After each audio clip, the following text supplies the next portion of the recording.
Good morning, good afternoon, good evening. I am Dr. Eric Shiraev. I am a professor, and in this video series, together with two other dudes, we talk about psychology.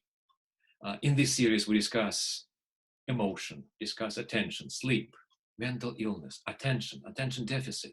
So many problems, so many issues that interest you and useful in your studies, in your education, in your self growth. Today, we will talk about sensation and perception, sort of basic processes of human mind. And so I'll give you plenty of examples, share with you my PowerPoint. So let's do it. Sensation and perception will be our first topic to discuss. Well, these are called basic processes that most students begin to study when they take psychology class, in high school and college and graduate school, if you take advanced classes in psychology. Sensation is a process which allows us to detect signals. And perception, this is a process which put together those signals into something meaningful. So perception interprets of sense information. So I hear something, it's sensation. I hear something, I hear a sound. Oh, it's a sound of a train. That's perception in a very simple way. Or I feel something on my shoulder. That's sensation. See, oh, well, it's just a leaf from the tree. Oh, there we go. I identify something right there. So when we talk about sensation perception, we usually discuss, well, basic senses, as we say, vision, hearing, touch, smell, and taste. There are 5 basic senses. Some pop psychology textbooks, some films, some movies, some videos just introduce the 6th sense, but it's pop psychology. So it's intuition. It's something we call the ability to feel, to hear, to understand, to detect something beyond our sensation perception. Well, intuition is a very important subject. We'll discuss it later, but so far we discussed these 5 basic human senses. What's important to understand? What's important in the process of understanding? Well, first of all, thresholds. We must understand that we can see, you can hear things that are too small or too far away from us. Most of us can detect a mosquito on our skin. Dogs, in many ways, are better than humans in detecting sound and smell, but not vision. Every pet owner, if you own a dog, understand dogs don't see very well, but they can smell very well. So you see the animals, human beings, we have a variety of thresholds. In a way, think of a situation, we can see and hear everything. So we'll be overwhelmed with information. Nowadays, we have those natural biological limits. Of course, we have individual differences. And in your family, in my family, we have people who have better smell, better vision, better hearing, better taste. It's just we're different as individuals, as human beings. Thresholds important. A characteristic of sensation. Absolute thresholds about the ability to detect signals, different thresholds, the ability to listen and see differences, hear and feel differences. Music directors, like this one in the picture, they have excellent different thresholds in terms of sound. You just can hear almost every instrument and just little deviation from what they expect. Somebody plays a little bit out of tune. Most of us would not hear this, but they do hear this, and they correct their musicians. Different thresholds, the ability to understand, ability to detect the slight difference in the taste of a product, slight difference in the taste of a food item, it's the environment around you. So a detection of those differences and changes. There are some people who have extraordinary ability to detect those changes. And, well, this person, well, he's a beer taster. I'm not joking. It's a picture of a person who works in a factory and he tastes beer. There are chemical labs that just check the quality of the product, but human beings are better checkers despite all the computerized sensory systems that allow us to make a precise assessment of a product. Yes, this is a job. It's not everybody that can do this job. Not everybody. It is a person who has those exceptional skills, and I guarantee it. There are dozens and dozens of candidates for any opening of this type of job. So it is professionals, individuals, just they judge the value of juices and so other products, and then they just give the assessments of whether or not the person is perfect, or taste is new, unusual, and great. Well, there's some jobs that require these, not necessarily the most pleasant type of jobs. This is a lady who works for a fragrance company. They prepare deodorants and then must tell us how those deodorants smell on human body. Well, maybe it doesn't sound a little bit pleasant, but no, that's the job. Somebody got to do it.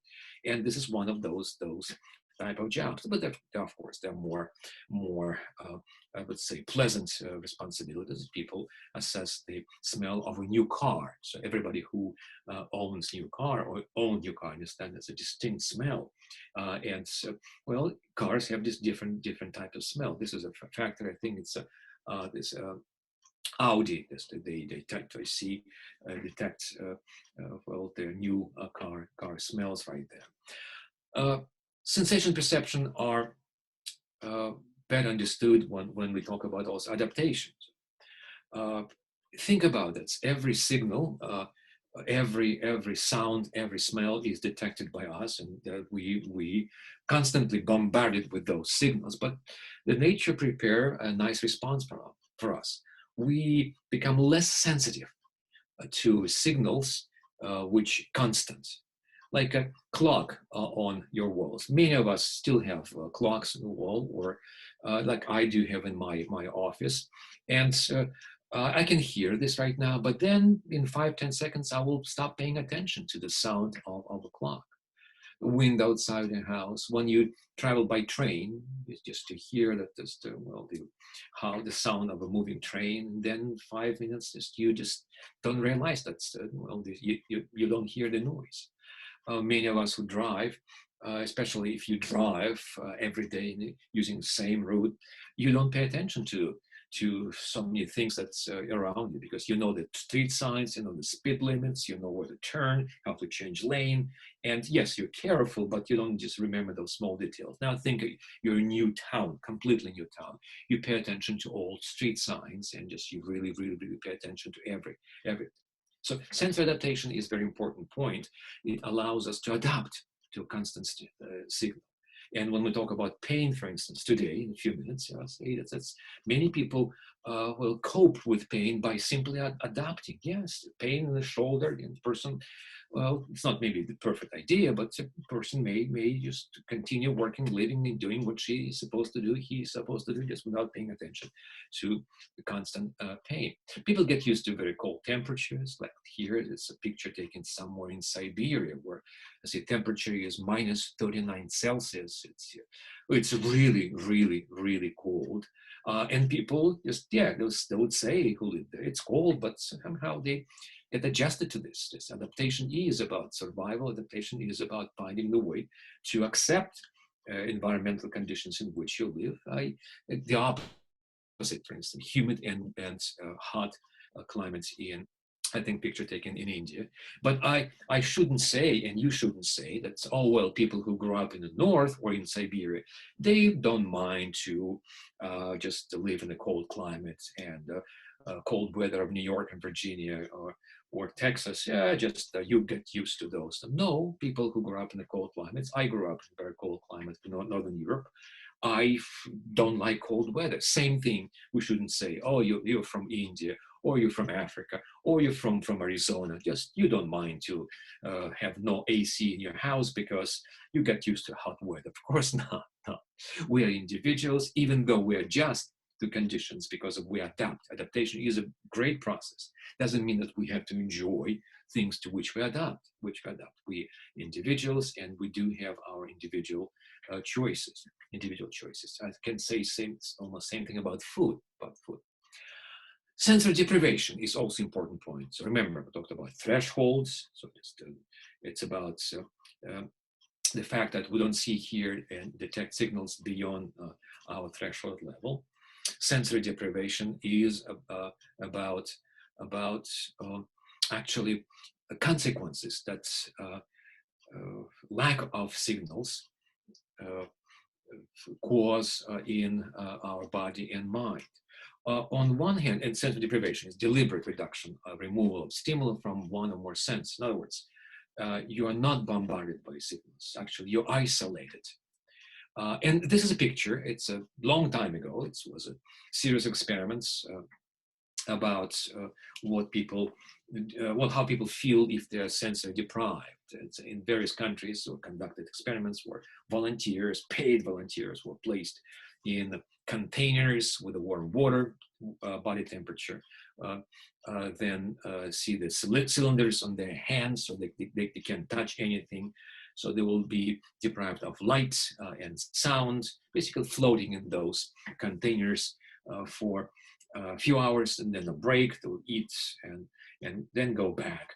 And the researchers want to see how long people will spend in those containers and how long the deprivation will last. And the assumption was, well, people can spend days and days and days. If you get paid and get food, just what's the problem for you to be a container, float right there and just sleep and think about something? Well, in fact, the lengthy sensory deprivation turned out to be a very unpleasant experience. So research shows that a lengthy deprivation, sensory deprivation, causes negative consequences in us. It's anxiety, it's unpleasant feelings. Some people have bad dreams, hallucinations, and essentially people want to get out of those containers. And what if some say, what if we need this sort of deprivation? You work a busy month, busy year, and you get away for a vacation for 7 days. Your professor, you're saying that this is, well, not good for us? No, I'm not saying this. It's a short deprivation. And when you go on vacation and spend a week far away from noisy city, from environment of college campus, in a quiet place somewhere, doesn't mean that you deprive yourself of emotions and everything pleasant in your life. No, just you actually sort of recharge your system and relax a little bit. So we need those points of relaxation, those days, those weeks when we don't see, don't read, don't do much, well, just focus on few signals around us: a forest, a lake, a sea, a few friends among us. So people find very therapeutic those minutes and hours when they can meditate, when they sit in a quiet environment of their rooms. But these are short-term deprivation. Lengthy deprivations apparently are well, negative for human beings. But we are different. We're different. We need stimulation all the time. But for somebody, stimulation that you get is spending day studying, and then meeting people, and then watching the news, and then checking the messages, and then running somewhere, buy something, then running somewhere, sell something, and then watching again, discussing things again, and still you're not done by midnight. Some people get enough signals by watching grass growing. So we are different in this regard. And you got to find this niche where you don't overload yourself. And it can be established just with passage of weeks, months, and years. You watch around and see what's the optimum level of your deprivation, or what's the optimum level of stimulus input. Well, one of the extreme examples of sensory deprivation is prison. Prisons, not only it's a punishment for illegal activities. We understand it's not a pleasant environment to be in. One of the factors that's contributes to this punishment is isolation. All the people there, all the activities there, but so the amount of activities is severely limited, and so prisons play also a role of the sensory deprivation in some people's life. Sensations are connected, and perceptions are connected. Synesthesia is a wonderful phenomenon, interesting, in many ways well studied, and in many ways still mysterious. It's a perceptual phenomenon in which stimulation of one sensory cognitive pathway leads to automatic involuntary experiences in other senses. In other words, it's a scientific definition. So hearing and smell and taste and touch are connected somehow. Some people see a color when they taste a food product. Some people feel a taste when they see hear a number, 7, 11, 25. Some people experience tactile sensation when they hear a certain sound. Some people experience the same sensation that another person feels. So it is when some person says, "Oh, I really feel sour taste in my mouth." This person will feel the same sour taste, will report it at least. Some people hear a sound when they see a color. Well, we can continue this list. I understand. There are well-known individuals in the world who have this extraordinary ability to exercise this synesthesia, like Daniel Tammet, the person is a British individual who is well, one of maybe just a billion, or at least hundreds of millions, just one of those, who has this extra ordinary ability to perceive numbers. And he can, well, his memory is phenomenal. You can Google his name and find a bunch of videos made about him. His ability to memorize and do those computations in his mind. He claims that he doesn't see numbers. Like if you ask her to think about number 5, you just see number 5. Number 75, you see 75. He sees numbers here just like figures. It's unique ability of his brain, still studied. Neuroscientists studied him, psychologists studied him, and still he is a puzzle, he's an enigma. But he claims that this is the way he sees numbers. That's why he can memorize large, lengthy sequences. This is, just think about this.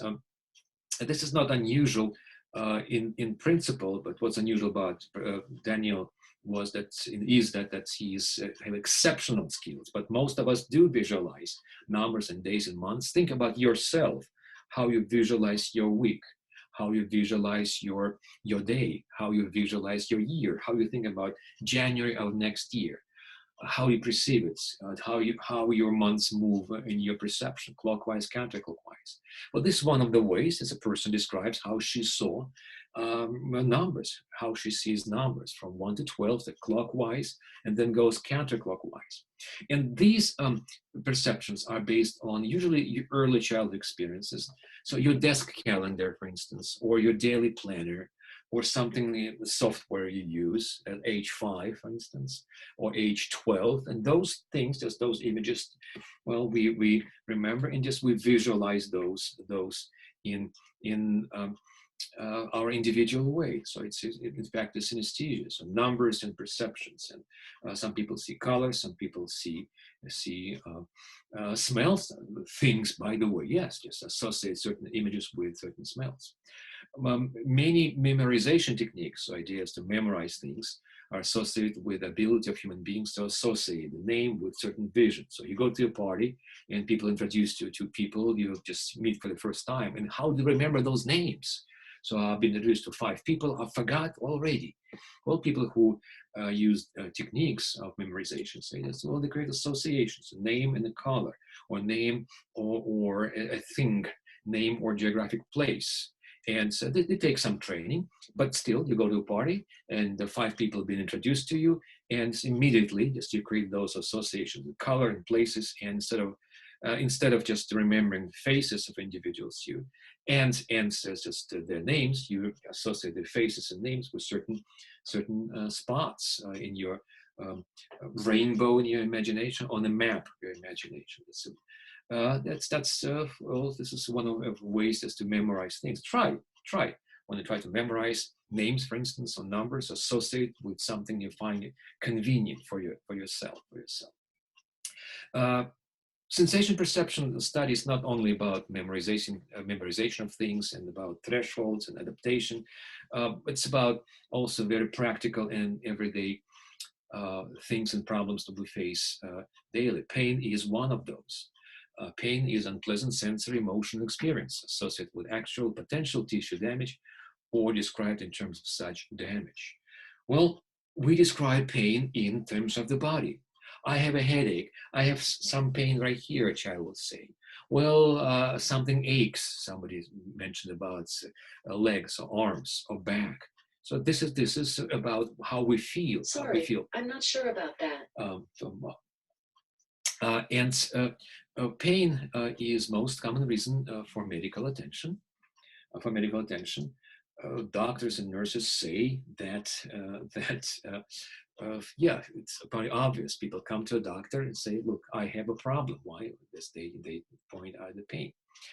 In our medical schools, if you're going to be a nurse, well, and psychologists in their classes learn that pain has at least three categories: mild, moderate, and severe. Mild pain is a pain which we can live with which we can live. We notice the pain exists, but we carry on and we handle it. Moderate pain is pain which disrupts our activities, daily activities. We begin to change the ways we do things, the way we exercise, the way we sleep, the way we eat, the way we speak to other people, avoiding certain things, hiding, skipping events, not participating, usually just withdrawal. And severe pain requires medical and urgent attention. Why do we need to discuss mild, moderate, severe? Well, people supposed to learn about the type of pain with which they have. The more you know yourself and your body, the more you're aware of it, of problems, and the easier and faster you address those problems. So it's not definitely important urgently to rush to emergency room just when we have mild pain, for instance, in most cases. And it's no reason just to wait and think, oh, I'm a big person, I don't want to be embarrassed if I complain. No, if pain is difficult to sustain, it's severe pain. The knowledge about pain is important in medical settings. So just we must understand it. So chronic pain is a pain which lasts for many years, for instance, or can say months and years, and it may be connected to some problem which difficult to cure. Just the person is healing after they say after injury, and this one story. Acute is a pain which is developing well abruptly and exists for a shorter period. Nurses, doctors use the scale, especially with children, especially with individuals who are not really sophisticated in language which you speak. For instance, a person may speak English but not fluently. And so for her, for him, mild, moderate, severe, still not really easy concept to explain to you in English, for instance. Therefore, medical professionals use this scale, which you see, which patient, children particularly, can point where the pain is. So the red part is really just difficult, terrible pain and distress. And to the right, it is not. Patients can describe this before a procedure, after procedure, next day, day after. It's very important to quantify, so to give numbers to perceived pain. I underline it's a perceived, because pain is always perceived. We make assessment about what pain is, and we judge and we say how others are supposed to respond to our complaints or to our state. The easiest type of pain, well, no, I'm sorry, not the easiest, but maybe the most clear kind of pain, it's nociceptive pain. It's pain which essentially, most people understand pain is the damage to the body, and potential damage, say pressure applied, and then as we describe it, the form of pain.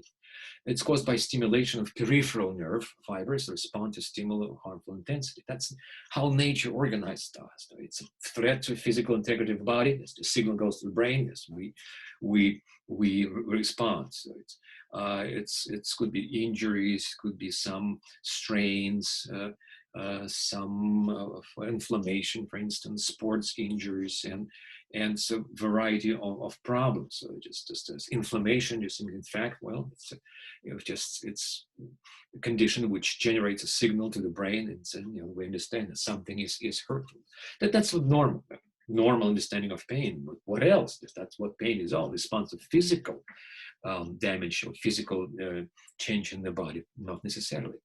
Neuropathic pain is a term used to describe the pain that develops when the nervous system is damaged or not working properly. In other words, the system itself can and may produce symptoms which we describe as pain. as pain. In other words, there's nothing wrong with the body.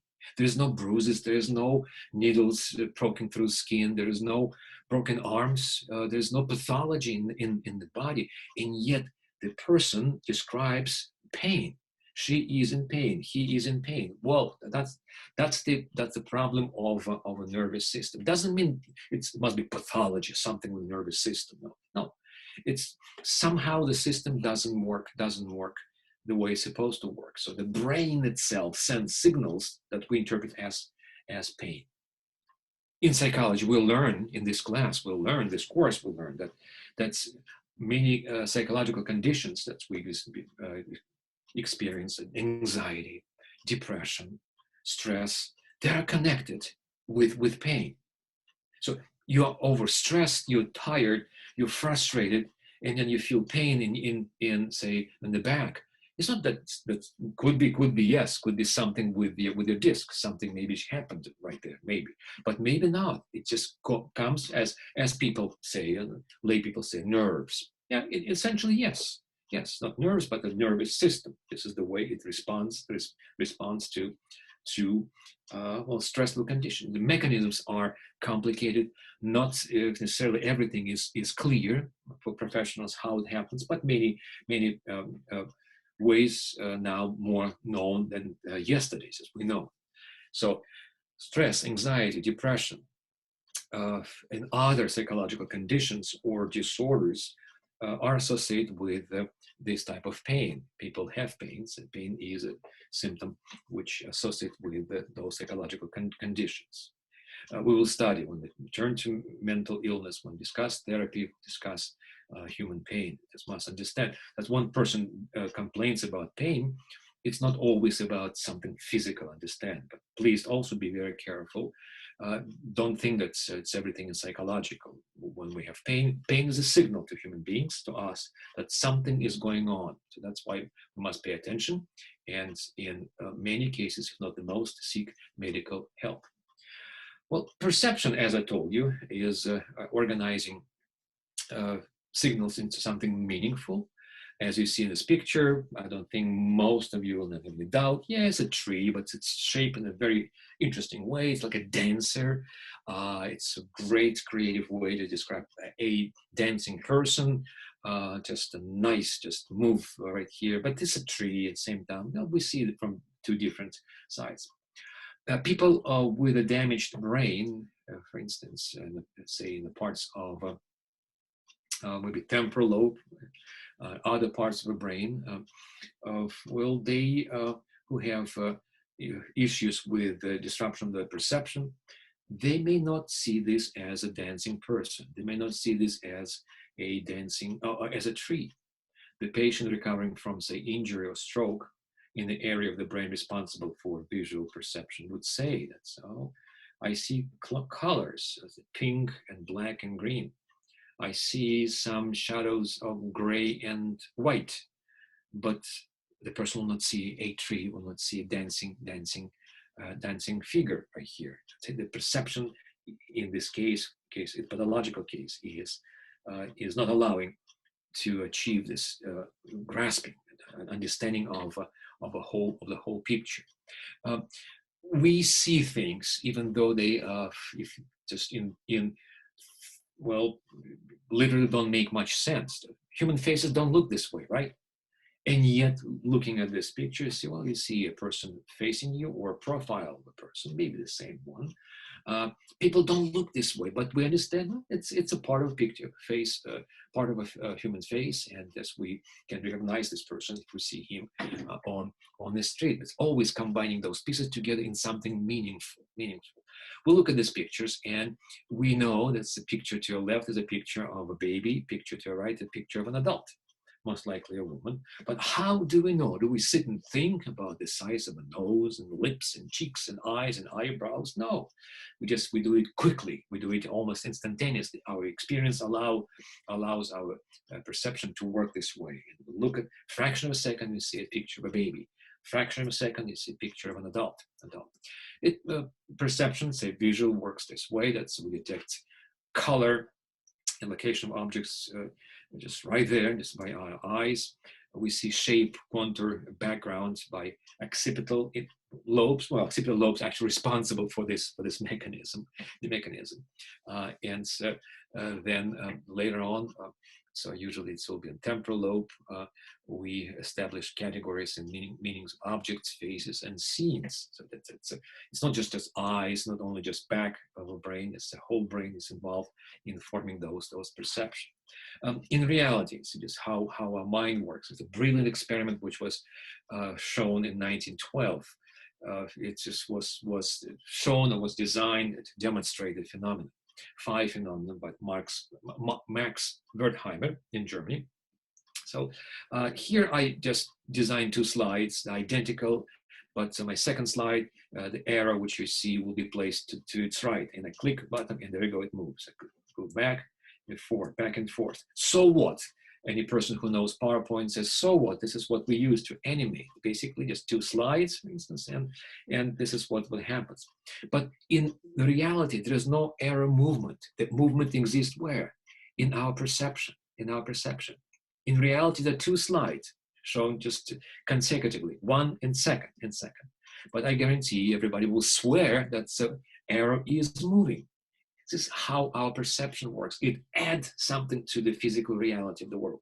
We see objects, we see things, we hear, we detect, and then, well, people don't realize how much is added to our perception. In fact, the world we see is not necessarily the world that exists.